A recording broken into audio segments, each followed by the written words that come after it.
And Christine, good evening to you. That special team that investigates violent crimes where a gun is used is called VFIT, or the Violent Firearms Investigations Team. That special tool is called the Shoot Tank. Take a look.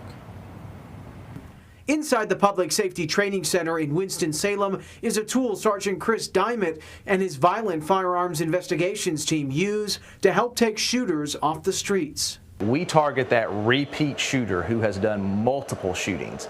We target that individual. It's called the Shoot Tank. In a demonstration by Sergeant Diamond, an officer first puts on protective equipment like eye protection, ear protection, and a bullet-resistant vest before loading a gun and firing 2 rounds into the tank.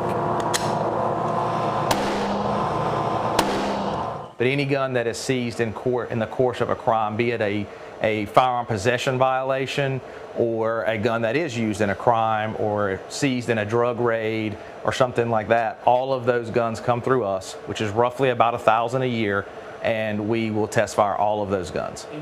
The goal is to be able to get ballistic information and eventually match the gun to the crime, so that we know to go back and target those specific individuals. It may be that the individual that had the gun was not involved, but they may have bought it from someone who is involved in those crimes.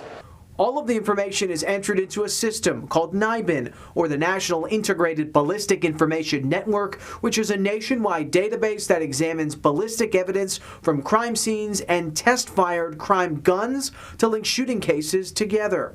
In Winston-Salem, gun violence is on the rise.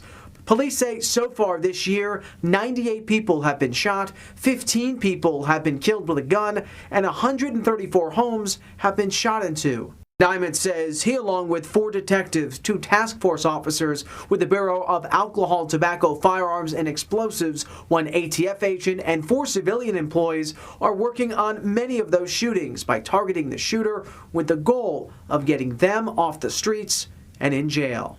Putting someone who has shot someone, who's willing to take someone's life in prison and get them off the street and try to get a little bit of justice for this community and for that family is the most rewarding part of my career that I've ever had in my 19 years.